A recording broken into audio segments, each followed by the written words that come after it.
ازواج مطہرات مخاطب ہو کر اللہ نے فرمایا جب وہ اتنی پاکیزہ عورتیں تھیں، اتنی پاکیزہ ان کی زندگی تھی، ان کو اللہ نے فرمایا، تو پھر ہم کہاں پر آتے ہیں نا؟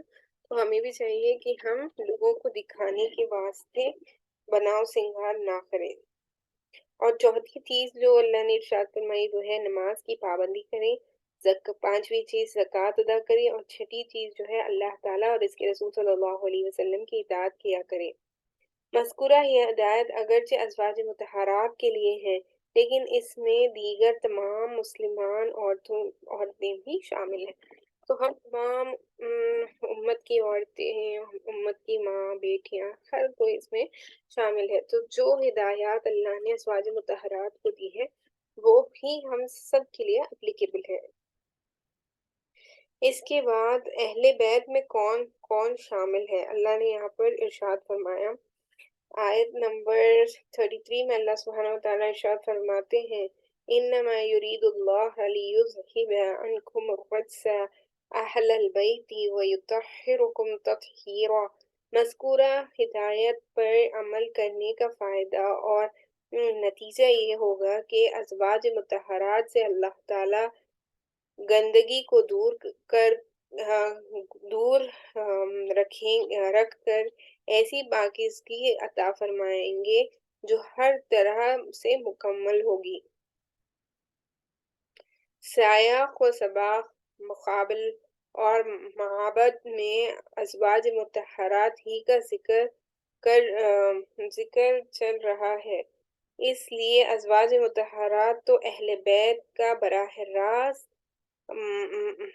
مصداق ہے۔ یعنی کہ معاذ اللہ آپ دیکھتے ہیں کہ ایسے بھی گروہ ہیں جو اپنے آپ کو ایمان والے کہتے ہیں، لیکن ازواج مطہرات میں سے تمام ازواج مطہرات کو وہ نہیں مانتے اور صرف خدیجہ رضی اللہ تعالیٰ عنہ کو مانتے ہیں، اور دیگر امہات المؤمنین جو ہے، ازواج مطہرات جو ہے، ان کی شان میں گستاخی کرتے ہیں۔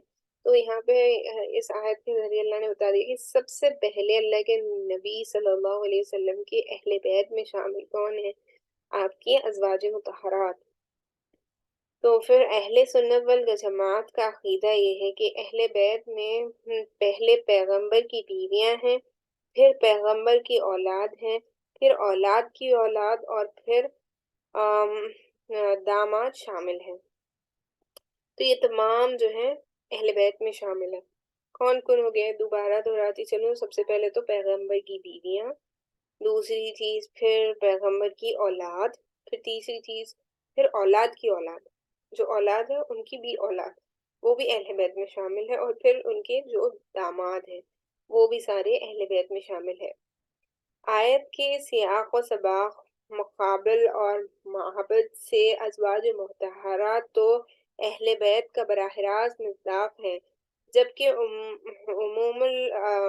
عموم الفاظ اور صحیح مسلم کی حدیث کے مطابق چاروں بیانات چاروں بنات، جن کی چار بیٹیاں تھیں نا، حضرت زینب، حضرت ام کلثوم، حضرت رقیہ اور حضرت فاطمۃ الزہرا رضی اللہ تعالی عنہما، اور ان کی اولاد اور حضرت علی رضی اللہ تعالی عنہ شامل ہیں۔ اس آیت کی مزید تفصیل، اہل بیت کا مصداق اور اعتراض کے جوابات آپ دیکھ سکتے ہیں۔ مصنف کی کتاب ہے دروس القرآن، اس میں آپ میں اسی مقام پر آپ اور زیادہ وضاحت سے ڈیٹیل میں اگر اس ٹاپک کو پڑھنا چاہتے ہیں تو آپ دروس القرآن جو کتاب ہے مولانا الیاس سمن کی، اس میں آپ اس کا ملاحظہ فرما سکتے ہیں۔ اگلی چیز جو اللہ نے یہاں پہ ارشاد فرمائی ہے وہ ہے حکم خدا اور حکم مصطفیٰ کے سامنے سر تسلیم کم، یعنی کہ سر جھکانا اور اللہ کے نبی صلی اللہ علیہ وسلم کی بات کو ماننا۔ تو یہاں پر اللہ سبحانہ وتعالیٰ ارشاد فرماتے ہیں، وَمَا كَانَ لِمُؤْمِنٍ وَلَا مُؤْمِنَةٍ إِذَا قَضَى اللَّهُ وَرَسُولُهُ أَمْرًا أَن يَكُونَ لَهُمُ الْخِيَرَةُ مِنْ أَمْرِهِمْ۔ اس آیت کا شان نزول یہ ہے کہ جب آپ صلی اللہ علیہ وسلم نے حضرت حضرت زید بن حارثہ کا نکاح اپنی پھوپھی کی بیٹی حضرت زینب بنت جہش کے ساتھ کرنا چاہا تو حضرت زینب اور ان کے بھائی عبداللہ بن جشن کو یہ بات ناگوار گزری، کیونکہ حضرت زید آزاد کردہ غلام تھے، جبکہ حضرت زینب قریشی خاندان سے تھیں۔ صاف ظاہر ہے کہ اونچے خاندان والی عورت کا ایک آزاد کردہ غلام سے نکاح معیوب سمجھا جاتا تھا۔ تو اللہ تعالیٰ نے اس آیت کو نازل فرمایا کہ جب اللہ تعالیٰ یا اس کے رسول کسی کام کا فیصلہ فرما دیں تو پھر کسی مومن اور مومنہ کی شان کے لائق نہیں کہ وہ اس فیصلے قبول نہ کرے۔ اس آیت کے نزول کے بعد دونوں بھائی بہن نے سرخم تسلیم کیا اور نکاح پر راضی ہو گئے رضی اللہ تعالیٰ عنہما۔ تو جو صحابیات تھی انہوں نے اللہ کے نبی صلی اللہ علیہ وسلم کا حکم مانا اور اپنا سر جھکا کر دل سے اس بات کو مان لیا جب قرآن مجید کی آیت نازل ہوئی۔ اس کے بعد اگلی چیز جو ارشاد فرمایا ہے وہ ہے حضرت زید اور زینب رضی اللہ تعالیٰ عنہما کا واقعہ بھی یہاں پر ارشاد کیا گیا ہے۔ تو آیت نمبر 37 میں اللہ سبحانہ وتعالیٰ ارشاد فرماتے ہیں وَإِذْ تَقُولُ لِلَّذِينَ أَنْعَمَ اللَّهُ عَلَيْهِمْ وَأَنْعَمْتَ عَلَيْهِ أَمْسِكْ عَلَيْكَ زَوْجَكَ وَاتَّقِ اللَّهَ وَتُخْفِي فِي نَفْسِكَ مَا اللَّهُ مُبْدِيهِ وَتَخْشَى النَّاسَ۔ آپ صلی اللہ علیہ وسلم نے حضرت زید بن حارث رضی اللہ تعالیٰ عنہ کا نکاح اپنی پھوپھی کی بیٹی حضرت زینب رضی اللہ تعالیٰ عنہما سے کرا دیا۔ چونکہ زینب بنت جش اور اونچے خاندان سے تھیں اور حضرت زید آزاد کردہ غلام تھے، اس لیے ان کی آپس میں انبن رہتی تھی۔ بالآخر حضرت زید نے نبی کریم صلی اللہ علیہ وسلم سے طلاق دینے کے لیے مشورہ کیا۔ آپ صلی اللہ علیہ وسلم نے فرمایا اللہ تعالیٰ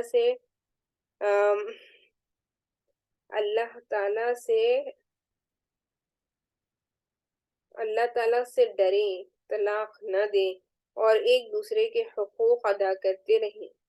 اللہ تعالیٰ نے نبی کریم صلی اللہ علیہ وسلم کو وحی کے ذریعے آگاہ فرما دیا تھا کہ طلاق ہوگی۔ اس کے بعد آپ حکم خداوندی سے حضرت زینب سے نکاح کریں گے۔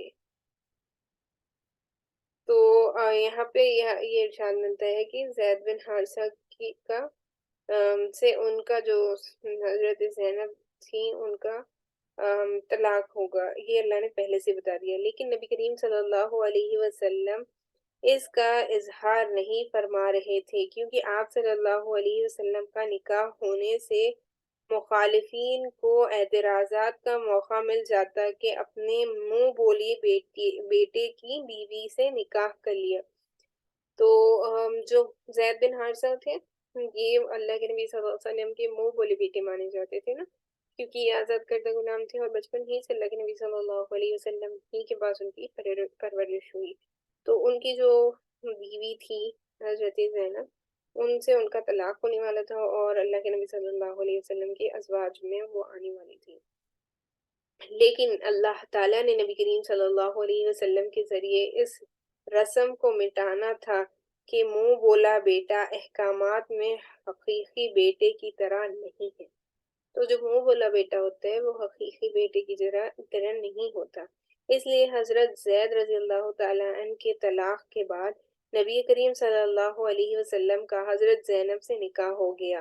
اگلی آیت میں فرمایا کہ آپ صلی اللہ علیہ وسلم کسی مرد کے نسبی باپ نہیں، لیکن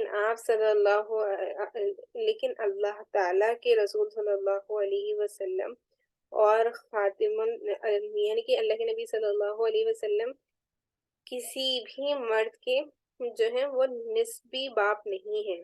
نسبی مطلب آپ سمجھ سکتے ہیں جو ڈائریکٹ فادر ہوتے ہیں، ان کو نسبی فادر کہا جاتا ہے نا، لینیج جس سے چل رہا ہوتا ہے، تو نہیں ہے، لیکن آپ صلی اللہ علیہ وسلم کے ہیں، آپ اللہ تعالیٰ کے رسول ہیں اور خاتم النبیین ہیں صلی اللہ علیہ وسلم۔ تو اس کے بارے میں یہاں پہ ارشاد فرمایا،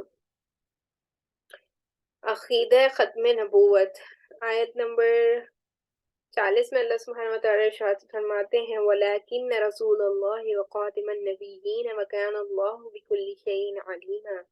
اہل سنت والجماعت کے عقیدے کے مطابق نبی کریم صلی اللہ علیہ وسلم تمام نبیوں میں سب سے آخری نبی ہیں۔ آپ صلی اللہ علیہ وسلم کو نبی ماننا بھی ضروری ہے اور آخری نبی ماننا بھی ضروری ہے۔ جو آپ صلی اللہ علیہ وسلم کو نبی نہ مانے وہ بھی دائرہ اسلام سے خارج ہے، اور جو نبی مانے مگر آخری نبی نہ مانے وہ بھی دائرہ اسلام سے خارج ہے۔ تو یہ بہت اہم عقیدہ ہے کہ ہم تمام کا یہ عقیدہ ہونا چاہیے کہ اللہ کے نبی صلی اللہ علیہ وسلم کے بعد اب کوئی نبی آنے والا نہیں ہے۔ اگر کوئی یہ کلیم کرتا ہے کہ میں اللہ کا نبی ہوں تو گویا یہ جھوٹا اور آپ سمجھے فیک ہے۔ He is a کذاب، اللہ کے نبی صلی اللہ علیہ وسلم نے فرمایا کذاب ہے وہ شخص۔ اس کے بعد اللہ سبحانہ وتعالیٰ نے خاتم النبیین صلی اللہ علیہ وسلم کی 5 صفات کو بیان کیا ہے۔ تو اللہ نے یہاں پر آیت نمبر 45 میں ارشاد فرمایا، یا ایھا النبی انا ارسلناک شاہدا ومبشرا ونذیرا۔ یہاں 2 آیات میں نبی پاک صلی اللہ علیہ وسلم کی 5 صفات بیان کی گئی ہیں۔ آپ صلی اللہ علیہ وسلم قیامت کے دن اپنی امت یا دیگر انبیاء علیہ السلام کی امتوں پر گواہی دیں گے۔ جب گزشتہ امتیں اپنے نبیوں کی تکذیب کرے گی، بشارت دینے والے ہیں، یعنی خوشخبری دینے والے، شفاعت کرنے والے اور ڈرانے والے، اور اللہ تعالیٰ کے حکم سے اللہ تعالیٰ کی طرف بلانے والے ہیں، اور ایسے چراغ ہیں جو امت کو روشنی دیتے ہیں۔ تو جو نبی ہوتے ہیں وہ روشنی کا ذریعہ ہوتے ہیں، ہدایت کا ذریعہ ہوتے ہیں نا تمام امت کے لیے۔ یہاں پہ یہ ساری چیزیں بیان کی گئی۔ تو خاتم النبیین صلی اللہ علیہ وسلم کی خصوصیات کو بھی اللہ نے آیت نمبر 50 میں ارشاد فرمایا، یا ایھا النبی انا احللنا لک ازواجک التی آتیت اجورہن وما ملکت یمینک مما آفاء اللہ علیک وبنات عمک وبنات عماتک۔ یہاں سے نبی کریم صلی اللہ علیہ وسلم کی چند ایک خصوصیات بیان ہو رہی ہیں۔ نمبر 1، 4 سے زائد بیویاں آپ کے لیے حلال ہیں۔ صرف اور صرف اللہ کے نبی صلی اللہ علیہ وسلم کے لیے 4 سے زائد بیویوں کو اللہ نے حلال کیا۔ پھر نمبر 2، مال فی میں جو باندی آپ کی ملکیت میں آ جائے تو وہ آپ کے لیے حلال ہے۔ خاصیت اس طرح ہے کہ تقسیم سے پہلے آپ کسی باندی کو لے سکتے ہیں۔ تقسیم سے پہلے کسی باندی کو اللہ کے نبی صلی اللہ علیہ وسلم چن سکتے ہیں، اور اللہ نے اس باندی کو بھی جب وہ آپ کی ملکیت میں آ جائے اس کو آپ کے لیے حلال فرمایا۔ یہ اللہ کے نبی صلی اللہ علیہ وسلم کی خصوصیت تھی۔ اور نمبر 3، آپ صلی اللہ علیہ وسلم کے لیے چچا کی بیٹیاں، پھوپھی کی بیٹیاں، ماموں کی بیٹیاں اور خالہ کی بیٹیاں صرف وہ حلال ہیں جنہوں نے آپ صلی اللہ علیہ وسلم کے ساتھ ہجرت کی۔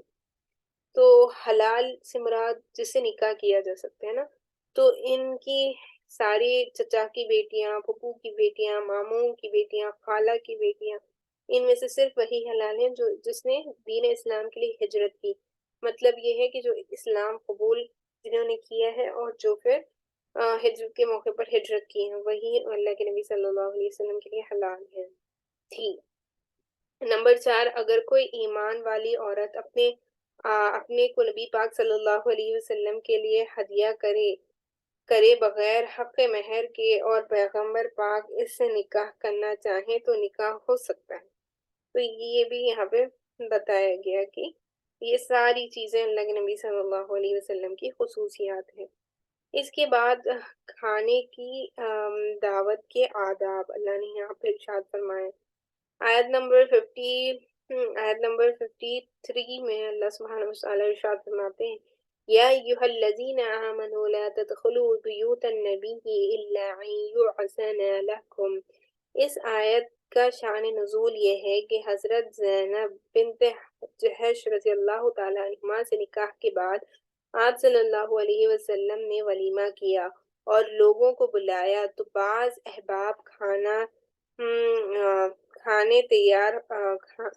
تیار ہونے سے پہلے آ گئے۔ اب حضور اقدس صلی اللہ علیہ وسلم کا گھر تو چھوٹا تھا، بیٹھنے کی جگہ نہیں تھی، تو حضرت زینب دیوار کی طرف رخ کر کے بیٹھ گئیں۔ کھانا کھا لیا گیا لیکن بعض لوگ نہیں اٹھے اور وہیں پر باتیں کرنے کے لیے جم کر بیٹھ گئے۔ رسول اللہ صلی اللہ علیہ وسلم کو یہ ناگوار گزرا تو آپ اٹھ کر باہر تشریف لے گئے۔ آپ جب واپس آئے تو دیکھا کہ لوگ پھر بھی بیٹھے ہوئے تھے۔ اس سے آپ کو ناگواری ہوئی تو ان لوگوں کو احساس ہوا اور وہ اٹھ کر چلے گئے۔ اس آیت میں فرمایا کہ 3 باتوں کا خیال رکھنا چاہیے۔ جن کو کھانے پر بلایا جائے صرف وہ آئے، جن کو بلایا جائے صرف وہی جائے۔ تو دعوت کا بھی یہ اصول ہے، جس کو دعوت دی جائے صرف وہی جائے۔ کھانے سے پہلے جا کر نہ بیٹھیں، اس سے میزبان کو مشغول ہونا پڑتا ہے۔ لیکن جو میزبان ہوتا ہے اس کو آپ کو اٹینڈ کرنا پڑتا ہے نا، تو جب آپ کو بلایا جائے جو اسپیسیفائڈ ٹائم دیا گیا ہے میٹنگ کا، اسی وقت آپ جائیں۔ اور پھر آج بھی ان آداب کی رعایت ضروری ہے، یہ یہاں پر ہم سبھی کو اہتمام کرنا چاہیے۔ اس کے بعد ازواج مطہرات سے نکاح کی حرمت، یہاں پہ ارشاد فرمایا گیا وَمَا كَانَ لَكُمْ أَن تُعْذُوا رَسُولَ اللَّهِ وَلَا أَن تَنكِحُوا أَزْوَاجَهُ مِن بَعْدِهِ أَبَدًا۔ اس آیت سے ازواج مطہرات سے نکاح کی حرمت نص قطعی سے ثابت ہو رہی ہے۔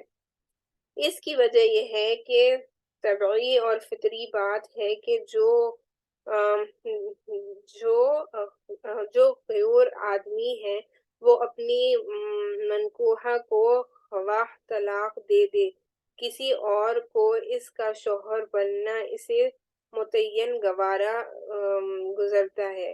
عام بندے کی طبعی ناگواری کا خیال نہیں رکھا گیا، لیکن پیغمبر پاک صلی اللہ علیہ وسلم کے اس طبعی تقاضے کا اللہ تعالیٰ نے خیال فرمایا ہے، اور آپ صلی اللہ علیہ وسلم کو یہ اعزاز دیا ہے کہ پیغمبر صلی اللہ علیہ وسلم کی بیویوں سے کبھی نکاح نہ کرنا، کہ ان سے نبی کو طبعاً ناگواری محسوس ہوگی۔ یعنی کہ اللہ کے نبی صلی اللہ علیہ وسلم کے پردہ فرمانے کے بعد بھی ازواج مطہرات نے پھر دوبارہ کسی سے نکاح نہیں کیا، اس وجہ سے، کیونکہ اللہ کے نبی صلی اللہ علیہ وسلم کو طبیعتی ناگواری گزرتی۔ اس کے بعد اگلی چیز جو اہم ہے، جو ہم سبھی کو کان کھول کر سننا چاہیے، وہ ہے پردے کا حکم۔ تو اللہ سبحانہ وتعالیٰ یہاں پر ارشاد فرماتے ہیں یا ایھا النبی قل لأزواجک وبناتک ونساء المؤمنین یدنین علیہن من جلابیبہن۔ اللہ تعالیٰ نے اپنے پیغمبر صلی اللہ علیہ وسلم سے فرمایا کہ اپنی بیویوں، اپنی بیٹیوں اور ایمان والی عورتوں سے فرمائیں کہ وہ پردہ کریں۔ تو پردے میں اب کون کون سی چیزیں شامل ہیں؟ یہاں پر یہ بات اہم یاد رکھیں کہ اکثر لوگ یہاں پر اسپیشلی ویسٹرن کلچر میں یہاں پر بہت غلط کلچر ہے کہ آپ صرف اپنا ہیڈ کور کر لیں تو آپ حجاب کر رہے ہوتے ہیں and that is what is required, لیکن یہ بالکل غلط ہے۔ پردے میں انسان کا جو ہے مطلب عورت کا جو ہے چہرہ بھی شامل ہے، نقاب بھی شامل ہے۔ کیوں؟ کیونکہ سب سے پہلا اٹریکشن جس سے مرد اٹریکٹ ہوتا ہے، ہم نے گزشتہ باروں کی تفصیلات جو ہم خلاصہ کر رہے تھے اس میں بھی دیکھا کہ آدمی ہمیشہ عورت کے چہرے سے سب سے زیادہ متاثر ہوتا ہے۔ تو جب ہم چہرے کو ہی پردہ نہیں کریں گے تو اس کے لیے بچنا بھی مشکل ہوگا اور ہمارے لیے بھی وہ گناہ کا سبب ہوگا۔ تو اس آیت سے پردے کا حکم ثابت ہو رہا ہے۔ یہ حکم صرف ازواج مطہرات کے ساتھ خاص نہیں ہے، بلکہ تمام ایمان والی عورتوں کو حکم دیا گیا ہے کہ جب وہ اپنے گھر سے باہر نکلیں تو بڑی چادر اوڑھ لیں۔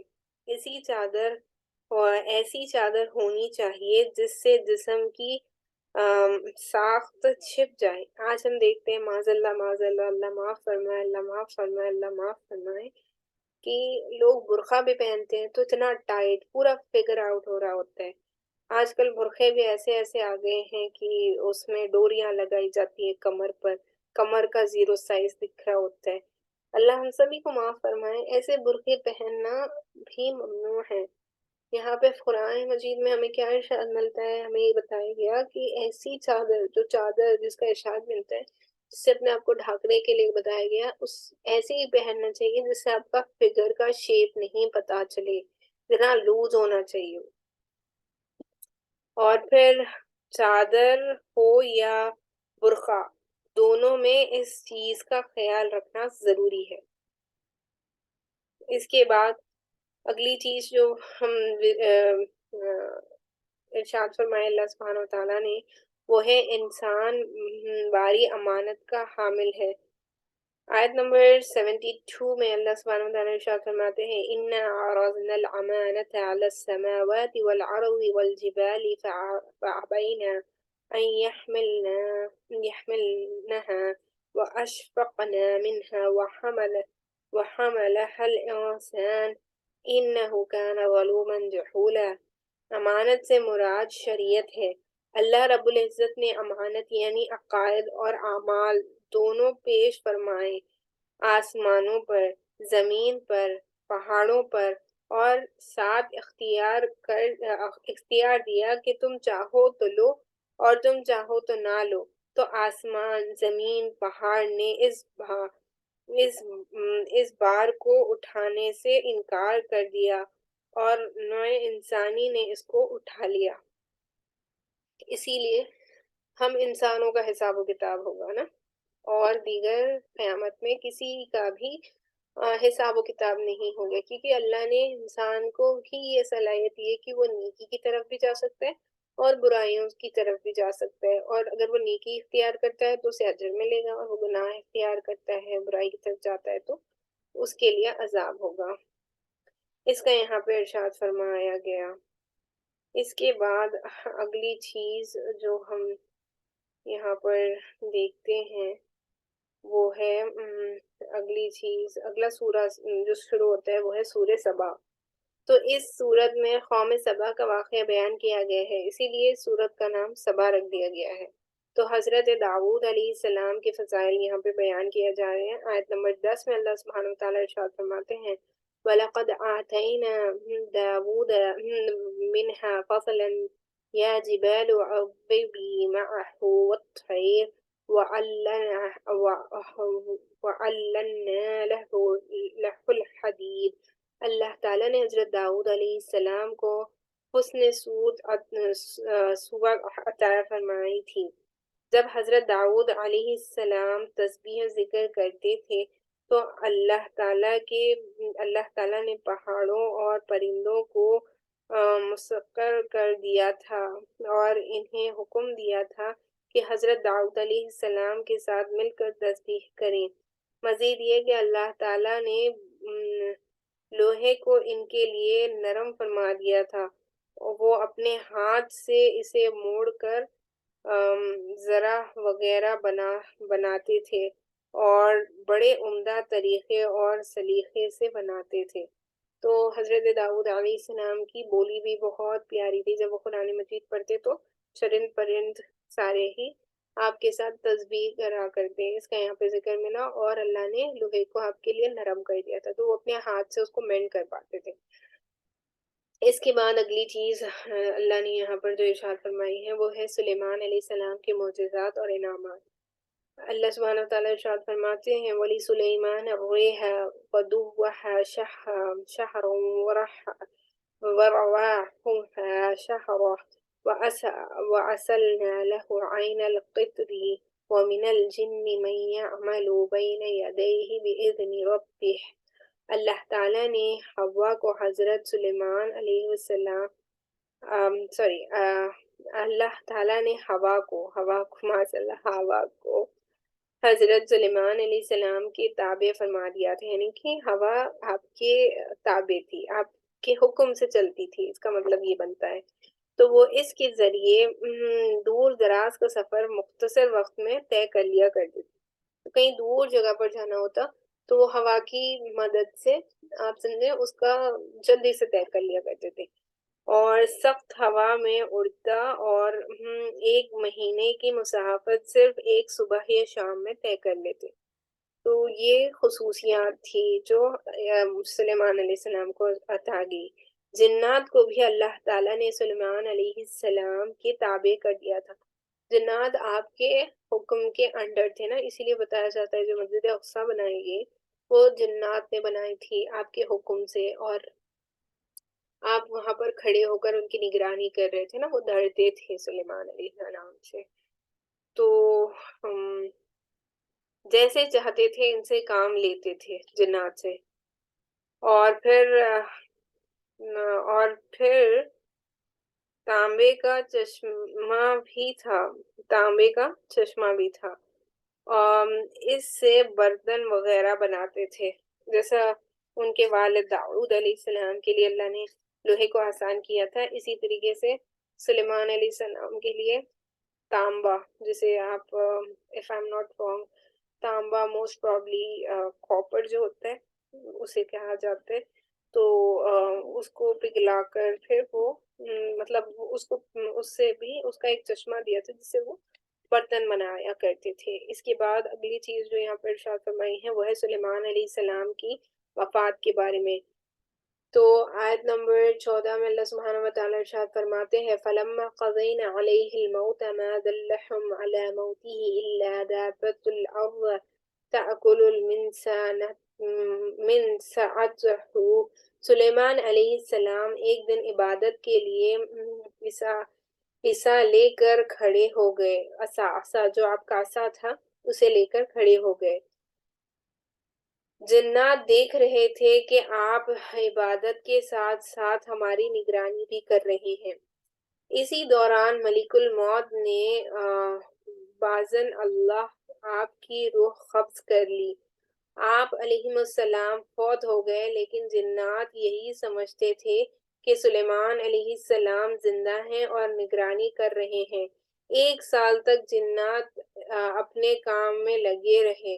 جب تعمیر کا کام مکمل ہوا تو اللہ نے دیمک کے کیڑے کو بھیجا، اس نے سلیمان علیہ السلام کے عصا کو کھایا، عصا ٹوٹ کر سلیمان علیہ السلام زمین پر گر گئے۔ پھر جنات کو پتہ چلا کہ سلیمان علیہ السلام کو فوت ہوئے تو 1 سال گزر گیا ہے اور ہم کام میں لگے رہے۔ اس سے 2 باتیں مقصود تھیں، ایک بیت المقدس کا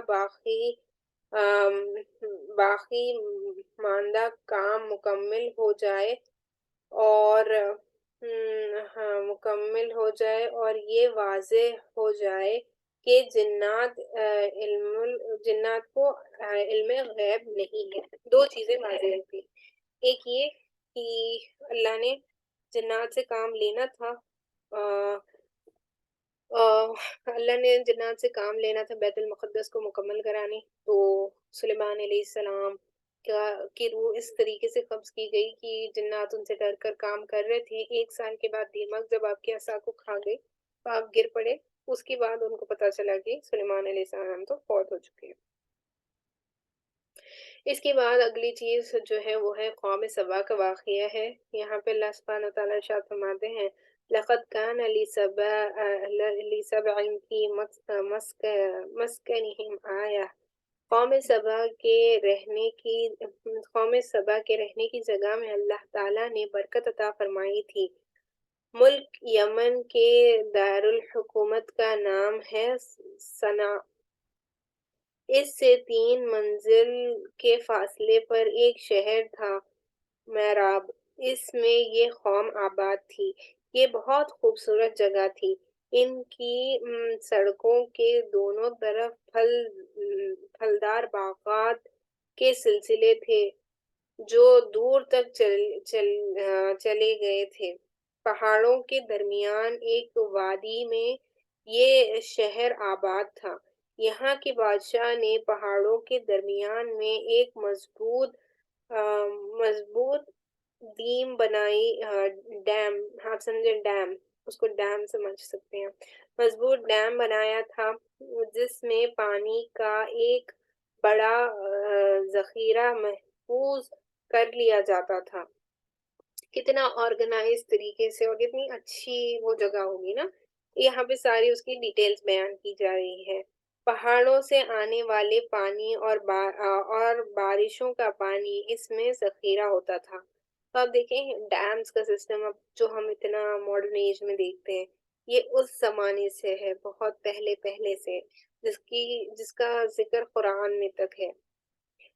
پھر جب انہوں نے اللہ تعالیٰ کی اس عظیم نعمت کی ناقدری کی تو اللہ تعالیٰ نے بند توڑنے کے لیے چوہے بھیجے۔ تو ان کے اوپر کس طریقے سے عذاب ہے؟ چوہوں کو اللہ نے بھیجا۔ ان چوہوں نے بنیاد کو کاٹا، وہ بند ٹوٹ گیا اور تباہی اور بربادی ہو گئی۔ جو ڈیم انہوں نے بنایا تھا یا جو باندھ تھی، جو رکاوٹ تھی، جیسے وہ رکا ہوا تھا پانی، وہ تمام کا تمام پانی اس کی بنیاد میں اللہ نے چوہوں کو چھوڑ دیا، تو انہوں نے بنیاد کو کھوکھلا کر دیا اور پھر وہ ٹوٹ گیا اور پانی اس سے بہہ گیا اور یہ تمام کے تمام غرق ہوئے۔ اس کی بعد اس کا یہاں پہ ارشاد فرماتے ہیں، اس کے بعد غور و فکر کی دعوت۔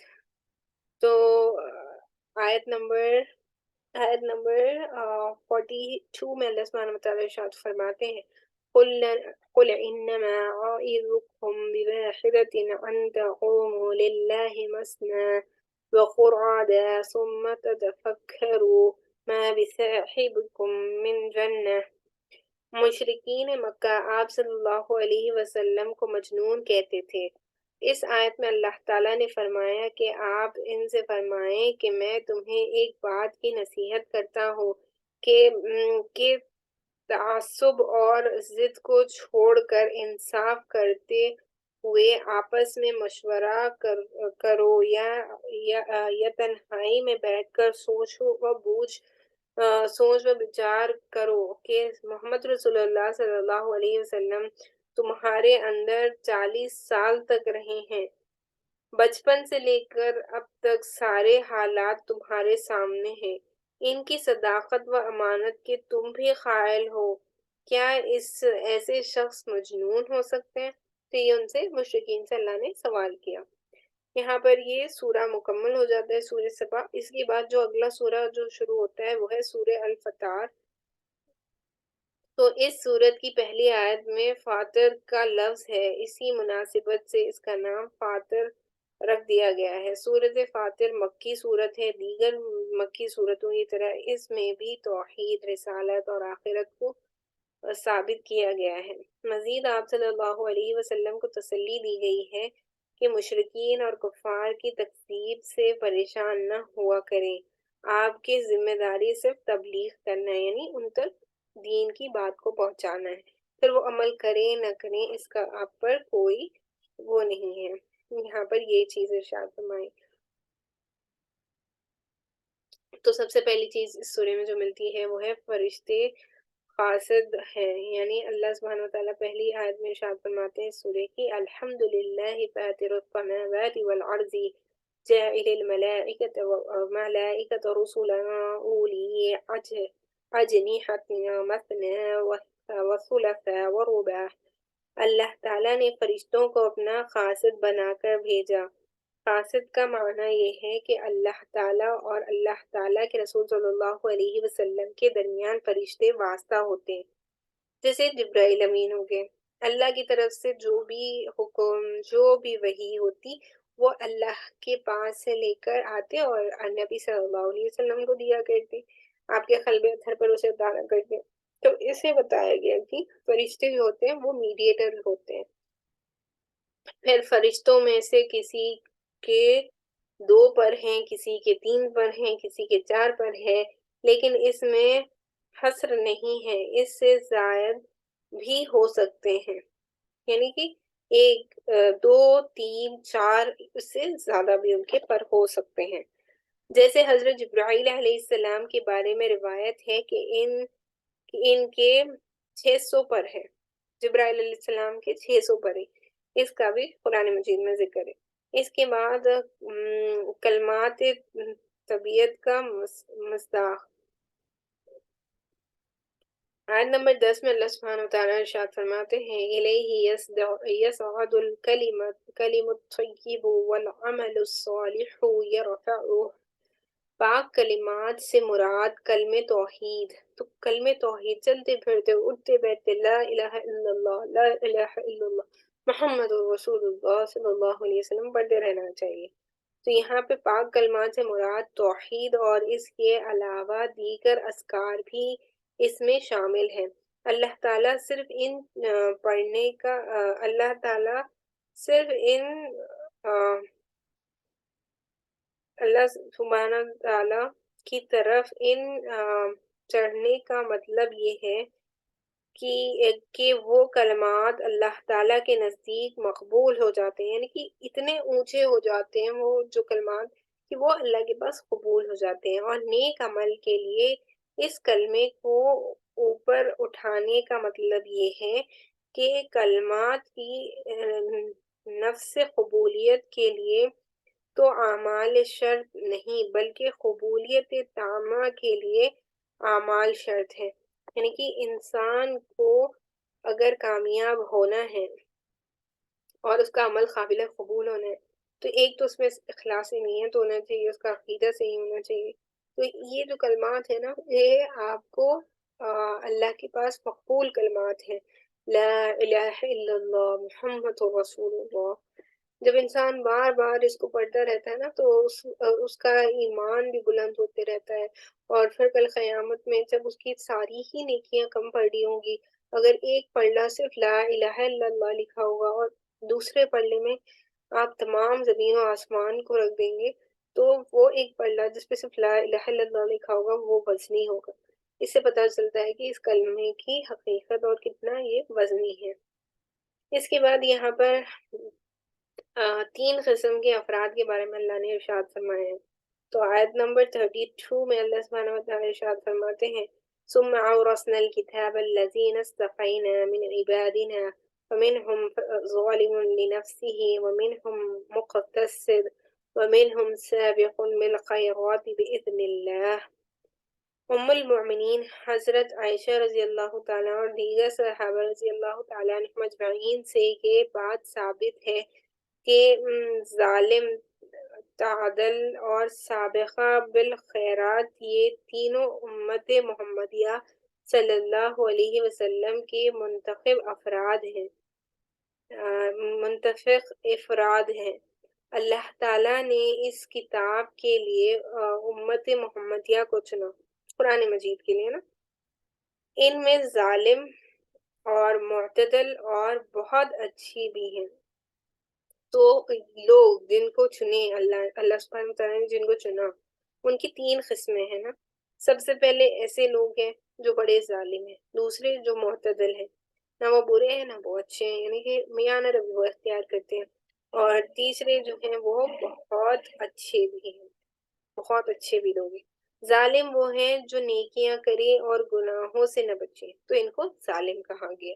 پھر معتدل وہ ہیں جو حلال کام کرتے ہیں اور حرام سے بچتے ہیں لیکن مکروہات سے نہیں بچتے اور مستحبات کو نہیں کرتے۔ سابق بالخیرات وہ ہیں جو حلال کام کرتے ہیں اور حرام کام سے بچتے ہیں اور مستحبات اپناتے ہیں اور مکروہات سے بچتے ہیں، لیکن اس کے باوجود بعض مباح چیز جن کے کرنے کی اجازت ہے وہ انہیں عبادت میں حد درجے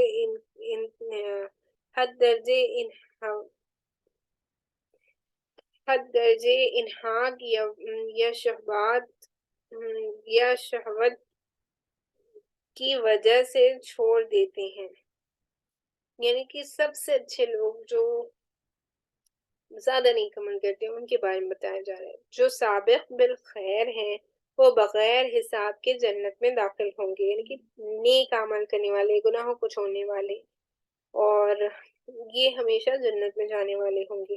جو مقصد یعنی معتدل ہیں اور وہ اللہ تعالیٰ کی رحمت سے جنت میں داخل ہوں گے، کیونکہ وہ بھی تو گناہوں سے بچنے کی کوشش کرتے ہیں نا، اور نیک عمل بھی کرتے ہیں۔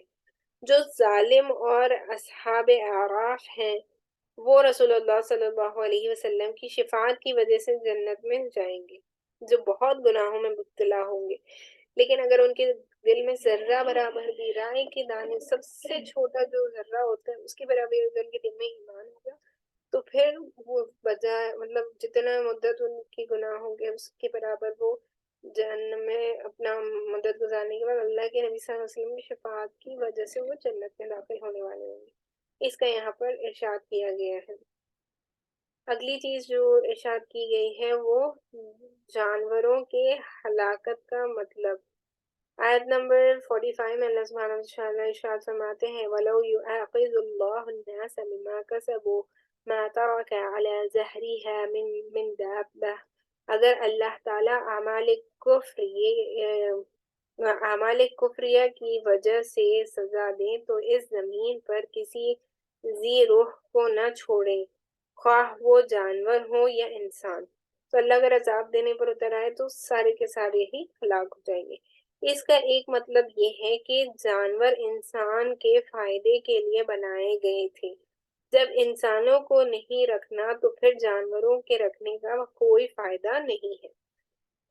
یہاں پر سورہ فاتر مکمل ہو جاتا ہے، لیکن 22 سے پارے میں سورہ یاسین شروع ہوتا ہے، لیکن کیونکہ سورہ یاسین کی ساری مطلب خلاصہ اگر آپ دیکھیں گے اس کے جو پوائنٹس کوریج ہے، مناسب یہ ہوگا کہ ہم اس کو ایک ہی ساتھ میں کمپلیٹ کریں نا، تو انشاءاللہ اسی وجہ سے ہم یہاں پر ہمارے 22 سے پارے کو مکمل کر لیتے ہیں۔ وآخر دعوانا ان الحمدللہ رب العالمین۔